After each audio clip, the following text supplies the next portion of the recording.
बिहार में 5 राज्यसभा की सीटें खाली हो रही हैं और उन राज्यसभा की सीटों को लेकर चुनावी मंथन शुरू हो चुका है।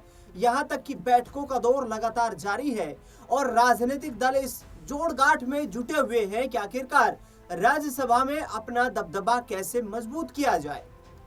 दरअसल ये जो 5 राज्यसभा की सीटें बिहार के कोटे से खाली हो रही है, इन 5 राज्यसभा सीटों में से 2 राज्यसभा सांसद आरजेडी से हैं, 2 जेडीयू से हैं और 1 आरएलएम के राज्यसभा सांसद उपेंद्र कुशवाहा है, जिनका कार्यकाल समाप्त हो रहा है। अब ऐसे में बिहार में आपने जो 2025 के विधानसभा चुनाव के नतीजे देखे और उन नतीजों में एनडीए को जो प्रचंड बहुमत मिला और महागठबंधन को कड़ी फटकार बिहार में लगी, क्योंकि जनाधार जुटाने में महागठबंधन को कोई खास कामयाबी हासिल नहीं हो पाई। यहां तक कि तेजस्वी यादव ये तो दावा कर रहे हैं कि उनकी पार्टी सबसे ज्यादा वोट शेयर लेने में कामयाब रही, लेकिन सीटों के मामले में देखा जाए तो सिर्फ 25 सीटों पर आरजेडी सिमट कर रह गई। एक राज्यसभा की सीट पर नजर है तेजस्वी यादव की भी। साथ ही खबरें लगातार ये भी सामने आ रही है कि बिहार से तेजस्वी यादव आरजेडी की राज्यसभा सीट पर दावा ठोक सकते हैं, यानी कि तेजस्वी यादव राज्यसभा जा सकते हैं। हालांकि बिहार विधानसभा में वो नेता प्रतिपक्ष की जिम्मेदारी निभा रहे हैं, लेकिन पिछले दिनों एक बड़ा बयान दिया था। तेजस्वी यादव ने कहा था कि हम अपनी पार्टी को अब राष्ट्रीय पार्टी बनाएंगे। हमने अपने सहयोगियों को सहयोग दिया है, लेकिन अब हमारे कार्यकर्ता भी ये चाहते हैं कि हमारी पार्टी का लगातार विस्तार होता हुआ नजर आए। तेजस्वी यादव को वो बयान भी सुनवाऊंगा, लेकिन उससे पहले चर्चा करेंगे आखिरकार तेजस्वी यादव क्या राज्यसभा में जाएंगे या फिर बिहार में रहकर इस सियासी जमीन को मजबूत करेंगे। तमाम सवाल रहेंगे और तमाम सवालों का जवाब देने के लिए मेरे साथ मेरे वरिष्ठ सहयोगी अमन जी इस खास कार्यक्रम में मौजूद रहेंगे। अमन सर, पहला सवाल यही है कि बिहार छोड़कर क्या तेजस्वी यादव अब दिल्ली में दम दिखाएंगे? देखिए दिनेश जी, जो 5 सीटों का आप जिक्र कर रहे थे, उन पांचों को अगर आंकड़ा देखें तो नजर आता है कि कम से कम 41 विधायक आपको चाहिए, यानी 41 वोट आपको चाहिए, जो आपको एक तरीके से राज्यसभा का जो कह सकते हैं कि सांसद है वो बनाया जा सके उस कंडीशन में। लेकिन क्या आरजेडी के पास वो 41 वोट हैं? क्योंकि अगर हम सिर्फ आरजेडी की बात करें दिनेश जी, तो आप देखिए महज 25 विधानसभा की सीटें उनके पास नजर आती है और जो कांग्रेस के पास है 5 एआईएम, तो यानी एआईएम ने भी शर्त रख दी है कि भाई हमारा होना चाहिए। तो अभी सबको ही जोड़ने में दिनेश जी इतना आसान नहीं होने वाला। और ऐसे में भी आप जो बात कह रहे हैं कि क्या राज्यसभा के लिए तेजस्वी यादव के नाम पर एआईएम सहमत हो जाएगी, कांग्रेस पार्टी सहमत हो जाएगी, बीएसपी सहमत हो जाएगी, यानी कि अभी बहुत सारे अगर मगर हैं। लेकिन हाँ, ये जरूर है कि बीजेपी अपने 4 जो राज्यसभा या बीजेपी कह लें या एनडीए कुनबा कह लें कि 4 जो सांसद है वो तयशुदा जीतते हुए दिखाई पड़ते हैं, क्योंकि 41 विधायकों की बात कर रहे हैं। तो ऐसे में अगर 5वें की बात करें तो 205 एनडीए कुनबे के पास होने चाहिए, लेकिन एनडीए कुनबे के पास 202 विधायक है। तो ऐसे में उनको 3 सीटों की जरूरत है। तो क्या उनके लिए वो आसान नहीं है क्या? क्योंकि यहाँ पर कुछ निर्दलीय भी हैं, कुछ ऐसे लोग भी हैं जो यहाँ से वहाँ जाने में बहुत देर नहीं लगाएंगे। तो कुल मिला जुला कर देखा जा सकता है कि एनडीए की स्थिति यहाँ मजबूत है। लेकिन जो बात आप कर रहे हैं कि क्या यहाँ पर तेजस्वी यादव बिहार छोड़कर राज्यसभा जाएंगे, संसद जाएंगे, और जिस तरह की बात वो कर रहे हैं कि हम अपनी पार्टी को राष्ट्रीय पार्टी बनाना चाहते हैं, जरा गौर करेंगे वोट बैंक पे, सीटों पर, तो दोनों ही यहाँ पर कहीं ना कहीं उनके लिए अब सोचनीय प्रश्न बनता हुआ दिखाई पड़ता है। क्योंकि उनके पास महज अब 25 विधायक है, जो इससे पहले उनके पास में लगभग 80 के आसपास विधायक नजर आते थे और आधे से भी ज्यादा कम होते हुए दिखाई दिए। तो राज्यसभा के लिए फिलहाल अगर वो जाने का सोच रहे हैं तो पहले तो एआईएम को मनाना पड़ेगा, कांग्रेस को मनाना पड़ेगा, बसपा को मनाना पड़ेगा, उसके बाद कहीं जाकर उनकी स्थिति बनती हुई दिखाई पड़ सकती है। बिल्कुल उनकी स्थिति दिखाई बन सकती है, क्योंकि उन्हें अपने सहयोगियों को भी अपने पक्ष में खुश करना पड़ेगा। बयान सुनवाता है तेजस्वी यादव का, जिसमें वो आरजेडी को राष्ट्रीय पार्टी बनाने की बात कर रहे हैं।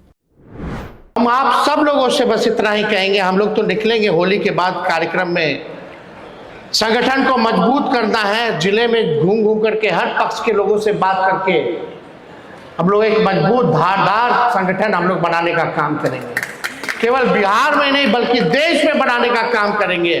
और जिस हिसाब से लालू जी ने इस पार्टी को बनाया, राष्ट्र पार्टी का भी दर्जा दिलवाया था, लेकिन हम लोग बीच में चुनाव दूसरे प्रदेशों में ना लड़ते हुए अपने सहयोगी दलों को मदद किए, ताकि सेकुलर वोट ना बटे। लेकिन आने वाले वक्त में राष्ट्रीय जनता दल को भी राष्ट्र पार्टी हम लोग बनाने का काम करेंगे। आप सब लोग वो को हम कहना चाहेंगे कि आप लोग मजबूत रहिए, एक रहिए, डरने की जरूरत नहीं है।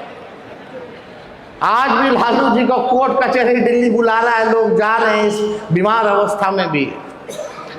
कोई तरीका नहीं छोड़ा, दिन भर लालू जी को गाली देना, दिन भर तेजस्वी को गाली देना,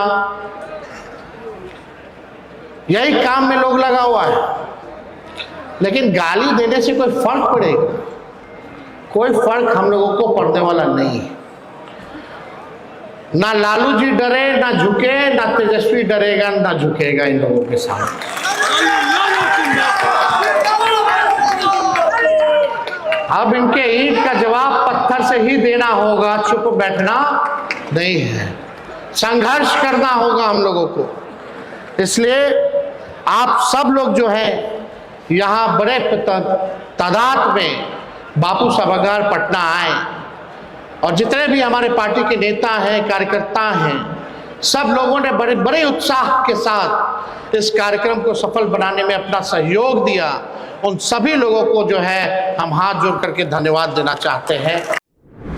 तो सुना आपने, तेजस्वी यादव को सीधे तौर पर संकेत दे चुके हैं कि बिहार में अब सिर्फ सहयोगियों के आश्रित यहाँ पर आरजेडी नहीं बैठेगी, यानी कि राष्ट्रीय स्तर पर भी अब वो अपनी मांग जो है महागठबंधन के सहयोगियों के सामने रखते हुए नजर आएंगे।